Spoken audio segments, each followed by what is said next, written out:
The girl who carries Uganda's tomorrow in her backpack, a symphony of dust and dreams in the crucible of Uganda's red earth, where the sun bleeds gold at dawn and the wind carries stories older than time. There lives a girl named Elizabeth. She is 12, but her eyes hold the weight of centuries. Eyes that gleam like dew-kissed blades of grass after a storm, reflecting the fire of 1,000 sunsets. Her hair, a halo of tight coils, defies gravity much like her spirit defies circumstance. She walks the paths of Kyenkoge not merely as a student of San Martino Primary School, but as a pilgrim of possibility, each step a prayer etched into the soil. The sanctuary of San Martino Primary School, is not merely buildings of brick and mortar. It is a cathedral of hope. Its classrooms hum with the sacred liturgy of learning, chalk dust dancing in sunbeams, the rustle of pages turning like wings, the chorus of young voices reciting biology lessons as if chanting mantras. Here, Elizabeth is not just a pupil. She is a high priestess of curiosity.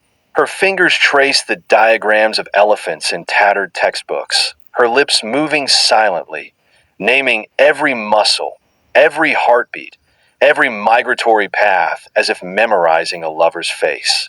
Mrs. Tmuseum, her teacher, is a lantern in the dimmest corridors of doubt. She sees in Elizabeth not just a student, but a vessel carrying Uganda's ecological renaissance. "You will guard Murchison Falls," she whispers one afternoon, pressing a wildflower into Elizabeth's palm. "You will speak for the elephants when they cannot speak for themselves."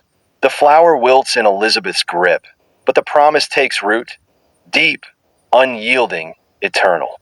2. The weight of dreams. Elizabeth's dreams are not featherlight. They are leaden with purpose. At night, she lies on a thin mat under a tin roof that rattles with rain, and she dreams of elephants, great, gentle giants moving like shadows through acacia woodlands. She dreams of tracking poachers, of healing wounded calves, of standing before the United Nations with the voice of Uganda's wilderness thundering in her chest. These dreams are her armor and her burden. Her parents, bent like the branches they prune in their Matuk plantation, carry their own weight. Their hands, cracked and calloused, count coins like blessings. School fees, her mother murmurs one evening, her voice fraying like old cloth. The drought, the crops. Elizabeth watches the worry lines deepen around her mother's eyes, and something inside her hardens, not into stone, but into resolve. 3. The pilgrimage of determination to reach San Martino. Elizabeth walks. Oh, how she walks! 5 kilometers each way, a journey measured not in miles, but in the currency of resilience. Her sandals, patched with tire rubber, bite into her heels. Dust coats her calves like a second skin. She crosses rivers swollen with rain, her heart pounding not with fear, but with fury. Fury at a world that would chain a girl's potential to the weight of a school fee. One rainy season, the path turns to mud. She slips, her books plunging into a ravine. For a moment, she stares into the abyss, tempted to let them go.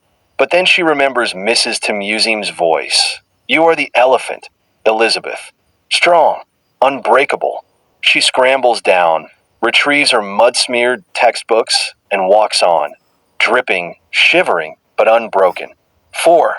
The currency of kindness in the schoolyard. Elizabeth moves like a quiet revolution. Her chapati, small, charred at the edges, is never hers alone. She breaks it in pieces, sharing with friends whose stomachs growl louder than their laughter. Elizy, they call her, the nickname a benediction. She teaches them biology under the mango tree, drawing cellular structures in the dirt with a stick, turning hunger into hunger for knowledge. Her friend Florence, whose own dreams are stitched together with threads of despair, whispers, "Do you ever think we'll make it?" Elizabeth takes her hand, calloused but warm. "We are already making it," she says. "One step, one chapati, one dream at a time." The unsung architects far from Kyenkoge, in quiet rooms and bustling cities, strangers become saviors. The monthly supporters of Eco Agric Uganda, Patreon contributors, Rotarians, anonymous donors, send ripples across oceans. Their dollars are not just currency, they're lifelines. They pay for Elizabeth's uniform, crisp and blue like the sky she dreams of protecting. They buy her pencils, sharpened to points of possibility. They keep the lights on at San Martino, where Elizabeth's future is being written, one equation at a time. One donor, a retired teacher in Canada, writes, "I see my younger self in Elizabeth. Let her walk so others may run." Another, a widow in Japan, sends origami elephants with each donation. Elizabeth keeps them in a tin box, a menagerie of paper hope. 6. The heartbeat of gratitude. When Elizabeth speaks, her voice trembles like a leaf in the wind, but her words are anchors. "I want to learn," she says, standing before her class, "to shield Uganda's animals and bring pride to Mama and my country."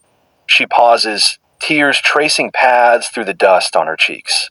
I'm overwhelmed by the kindness, the donations, the belief. She lifts her chin, not in defiance, but in devotion.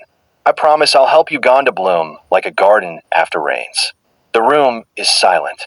Even the wind holds its breath. Then Florence begins to clap. Soon, the whole school joins in.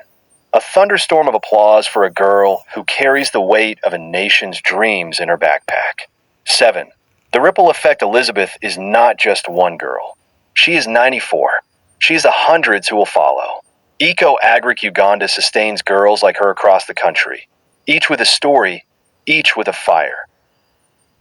The Bill and Barbara Geyer Rotarians Memorial Vocational Training Center, steered by Eco Agric, becomes a lighthouse. Here, girls learn not just biology, but the biology of hope, how to cultivate it, how to harvest it, how to scatter its seeds. Educated, Elizabeth will return to Kyenkoge not as a student, but as a teacher. She will build wells, plant trees, and teach children to read the language of the wild.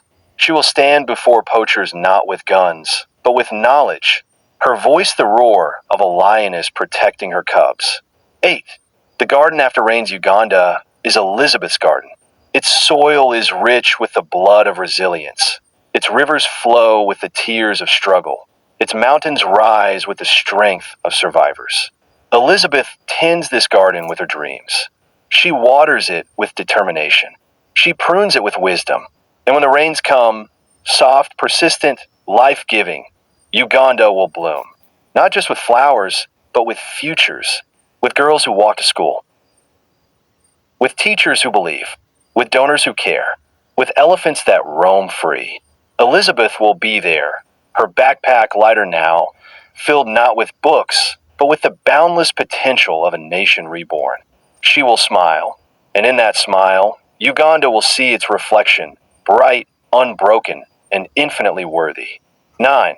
Your invitation to the garden to walk alongside Elizabeth is to tend the garden of humanity.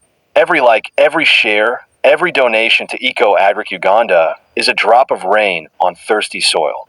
You are not just supporting a girl. You are nurturing a legacy. Engage. Amplify. Become part of the downpour. For in Elizabeth's eyes, Uganda's tomorrow is already dawning, golden, glorious, and waiting for you to help it rise. Final embrace Elizabeth's story is not just hers. It is ours. It is the story of every girl who ever dared to dream against the dust. It is the story of every hand that reached out to lift her up. It is the story of belief, fragile as a wildflower, fierce as a lioness, and eternal as the African sky. Let her walk, let her learn, let her bloom, for in her blossoming, we all find redemption.